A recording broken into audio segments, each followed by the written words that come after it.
प्रारूप समिति में कितने सदस्य थे?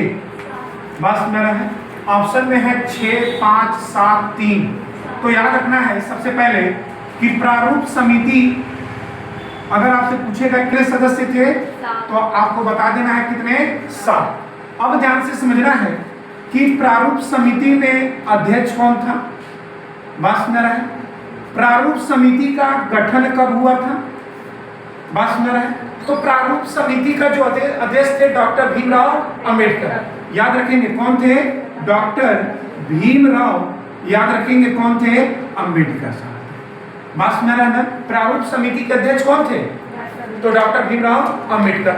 गठन अगर आपसे पूछेगा तो आप कह दीजिएगा 29 अगस्त 1947। याद रखेंगे प्रारूप समिति का गठन कब हुआ था? 29 अगस्त 1947। अब याद रखिएगा इसका अन्य नाम भी है कुछ। याद रखेंगे इसका अन्य नाम है, और इसका अन्य नाम क्या है? तो आप कहेंगे ड्राफ्टिंग कमेटी। याद रखेंगे क्या नाम है इसका? Draft committee. बात ध्यान समझिएगा कौन सा नाम है? Draft committee. और एक नाम है पांडुलेखन समिति। याद रखेंगे क्या नाम है? पांडुलेखन समिति। याद रखना है क्या नाम है इसका? पांडुलेखन समिति। तो क्लियर है आपको कि भारतीय संविधान के प्रारूप समिति के कितने सदस्य थे? 7। और 7 में थोड़ा नाम भी देख लीजिए, जैसे सबसे पहला NG अयंगर।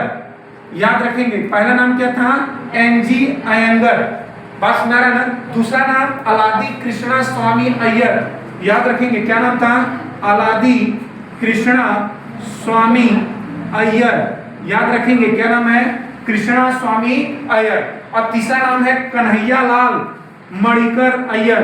याद रखेंगे कन्हैया लाल, याद रखेंगे मणिकर अय्यर। बस मेरा ये तीसरे हो गए। क्लियर है? और चौथे अंबेडकर जी, ये तो पहले नंबर पे ही थे, लेकिन इनको भी ऐड किया जाएगा। किनको? डॉक्टर भीमराव अंबेडकर जी को भी क्या किया जाएगा? ऐड किया जाएगा। ये भी इसमें सदस्य थे, भले ही अध्यक्ष थे, लेकिन इनमें क्या थे? ये सदस्य थे। और एक नाम और याद रखेंगे, सैयद मोहम्मद सदुल्ला। याद रखेंगे क्या नाम था? सैयद मोहम्मद, याद रखेंगे सदुल्ला। क्लियर है सबको? ये चौथे नंबर के हैं, 6वें। अब याद रखेंगे N माधव राव। 6वें नंबर पे कौन है? N माधव राव। अच्छा एक चीज सुन लीजिए, इनमें सब में एक चीज देखिए, याद करने का कभी एक क्वेश्चन आ जाए कि प्रारूप समिति के कौन सा सदस्य नहीं था। एक नाम और है DP खेतान। एक नाम और है DP खेतान। अगर कभी आपके ऑप्शन में आ जाए निम्नलिखित में से ये बताइए कौन सा प्रारूप समिति का सदस्य नहीं है, तब तो दिक्कत हो जाएगी ना नाम लेकर। तो आप करेंगे ना क्या है? एक चीज इसमें कॉमन देखिए, G का मतलब होता है गोपाल। यहां पर देखिए कृष्ण, यहां देखिए कन्हैया। बात समझ में आ रहा है ना? यहां पर एक चीज और देखिए माधव, मतलब कृष्ण भगवान का नाम सब में है।